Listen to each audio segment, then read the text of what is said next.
Welcome to Ignite Your Confidence for women in leadership who want to speak up and stand out. I'm your host, Karen Laos. Here you'll get all of the tips and tools that you need to stand out with unshakable confidence. Let's jump into today's episode. We've all been there. Something goes wrong, and immediately what happens? You start blaming other people. It's so natural to do that. And it's important to know that it is natural, but then it's also important to know, what are we going to do about that? I can remember 3 years ago when, or not even 3 years, but almost 3 years now, where I had decided I'm going to host an online summit. And I was so excited for the first day. And sure enough, on the first day, what ends up happening?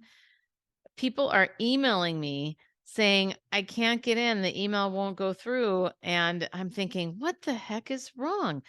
What what is wrong with Active Campaign? Who did this? The immediate and the immediate response is, who can I blame? And it's funny because I was so convinced something was technologically wrong with this email program, Active Campaign. And then when I looked into it further, I realized, oh, it's a good problem, very exciting problem. But the problem was that I had over 1,000 people signing up for the summit. And the problem was that in the Active Campaign world, you have to have at least, well, you have to pay for it. Basically, if you get over 1,000 people, then you have to pay for it. So I was getting over 1,000 people wanting to log into this summit, but I hadn't paid for that higher plan. But I always remember that because I thought, isn't that the case that it happens to a lot of us, where we blame other things or other people a lot? And I've seen this happen a million times, and I certainly know in my life. So when something goes wrong, what is the first thing that we typically say? We say, who's to blame for this? Who's accountable? And most of us don't love the word accountability. I know personally I didn't for many, many years. Well, I still don't really like the word because it sounds so harsh. But on the other hand, if we think about accountability as a personal choice to rise above one's circumstances, which is the definition that the company Culture Partners gives it, which I absolutely am a huge fan of.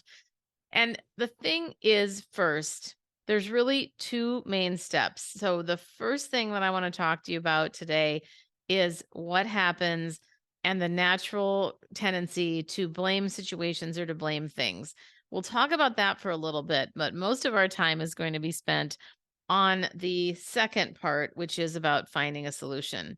So, those are really the two components we're going to look at.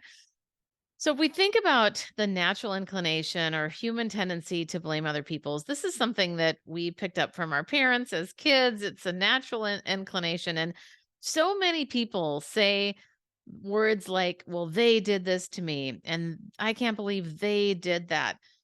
This is something to be careful about because a lot of times we say these things, and when we do that, we take on this victim mindset. It doesn't mean you are a victim, but it means when you think about the power of choice, you're actually choosing to live in that victim mindset. Now, let's be really clear here. This isn't about specifically living in that, but it is figuring out and acknowledging the challenges that can happen sometimes and that it's okay to vent.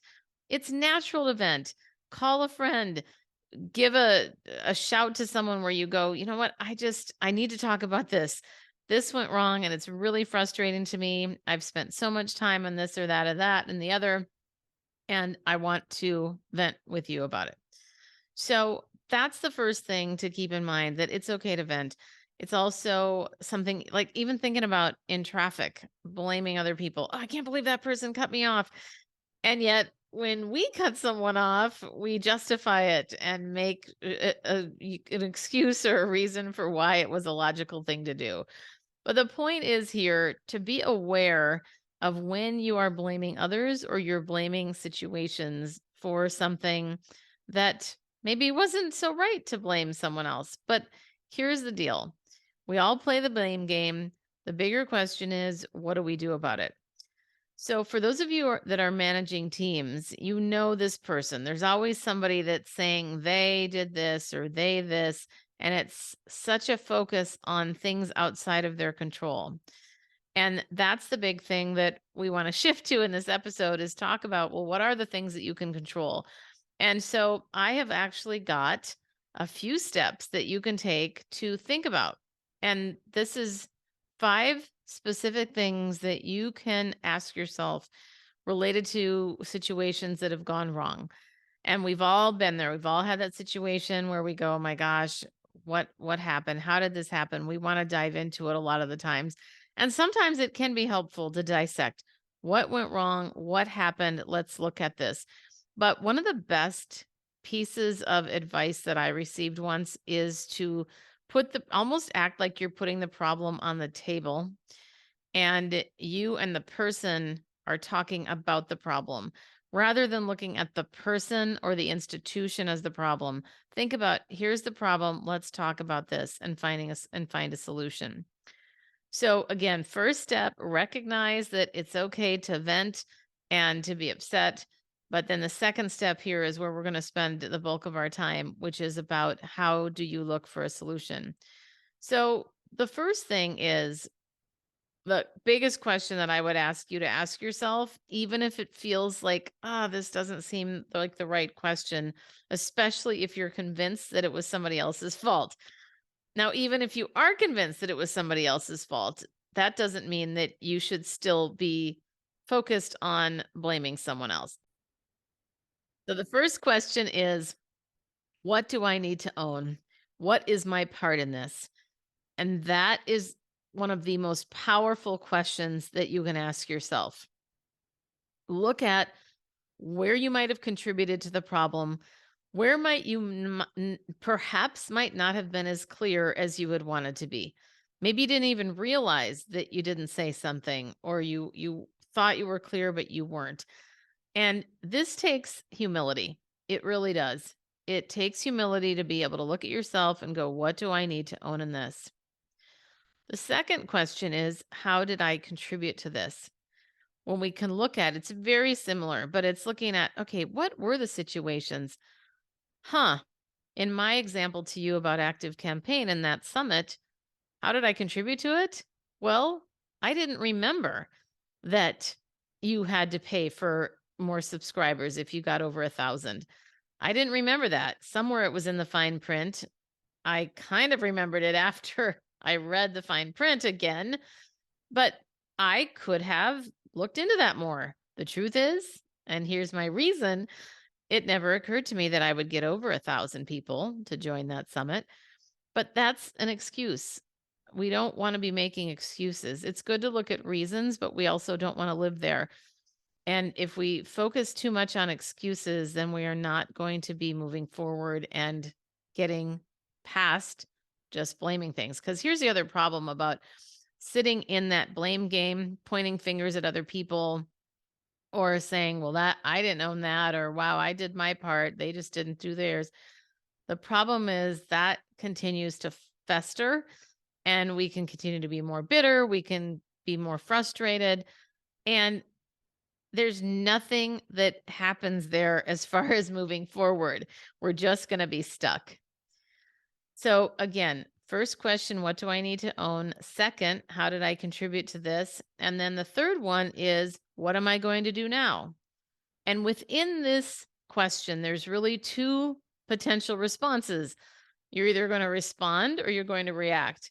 This is another important thing to keep in mind, that when we are asking ourselves these questions, we do need to be calm and relaxed. We're going to have a much better or more productive solution if we take a moment to think about how we're going to respond, because I personally can tend to react pretty quickly. I jump, like most of us, we jump to conclusions quickly. It's easy to react. And when I say react, I mean, generally speaking, reacting will coincide with a negative response. So I'm reacting, meaning I immediately am speaking out or saying something, jumping to conclusions, making assumptions before really taking a step back and thinking, let me think about this for a moment. And that's why I'm suggesting that you ask yourself these questions, because it can also help you to respond. The other question is, Is this really something that has to be addressed in this moment?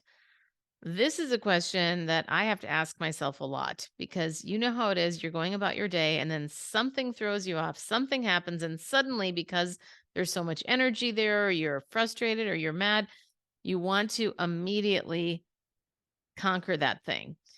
And sometimes allowing space is the best thing that you can do for yourself. The next question is, what's the solution? What exactly is the solution?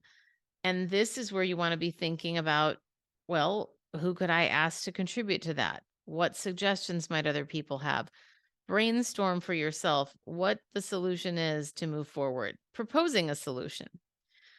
And then what process can I put together to prevent this from happening again?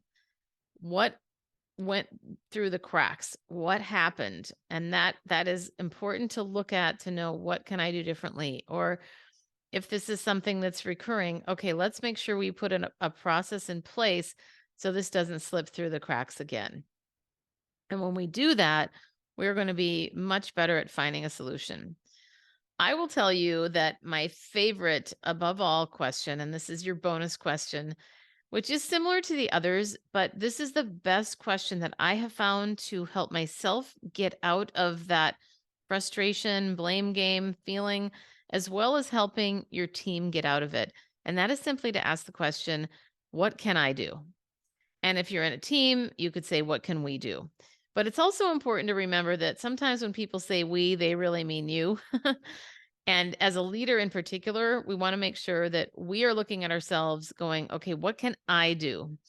And when you start there, that's going to enable you to find solutions a lot quicker. Now, let's go back for a moment to the venting component, the first step that you might take. And this is really important to have boundaries in this because it's fine to vent, but recognize that there should be a time limit to this. This isn't something that should go on and on and on and on. And when we have those boundaries, that is really, really helpful. So whether it's actually setting a timer to put a boundary on that, or it is saying, I'm not going to let this bother me after the next couple of hours, or you pick a time that you're going to stop worrying about something, or you say, this is not going to bother me after tomorrow. I'm going to put this out of my head. Now I know that can be easier said than done. So other things that you can do is to journal your thoughts, get those things out on paper, get the frustrations out, write about it, and that can help to simply get it out of your head. The other thing that I recommend that you do is to create a list of, well, essentially it's two columns on a piece of paper, and you draw a line. If you want to do it on paper, you do it on your computer, basically two columns. On one column, put what can I control, and the other column, put what I can't control. And sometimes just writing it down can make a huge difference for you to get a better sense of, is this even something that I need to own? Sometimes people take too much responsibility. I've seen this a lot, particularly with women. And I certainly have seen it myself, where I'm trying to take responsibility for something that isn't even mine to take on. And when we do that, then we, first of all, are sometimes we can come across as controlling. And the other thing is, we don't let other people take ownership of things. We're just trying to control everything and take over, and that's not good either. So those are my tips for you today. Let's do a review. Again, first of all, first step, when something goes wrong, it's natural to blame other people, but you don't want to live there. So, first step, if you want to vent and be frustrated, give that a time frame so that you are not staying in there and living in there, because real leaders are accountable for their actions and they take ownership. So, again, the questions are, what do I need to own? How did I contribute to this? What am I going to do now? For example, either respond or react.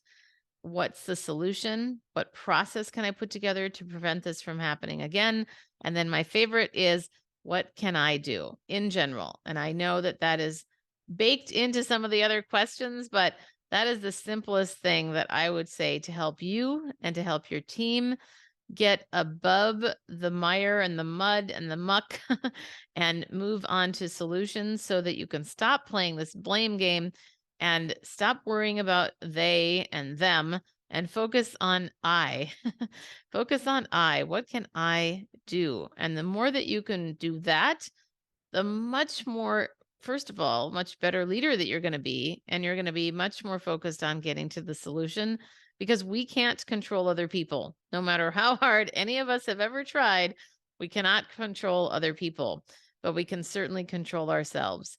So that is my suggestion for you today, to focus on yourself, move forward, find a solution, and continue on. You're going to also be probably a lot more respected and liked by people around you, because nobody wants to be around someone who is always blaming others or blaming some institution or somebody else.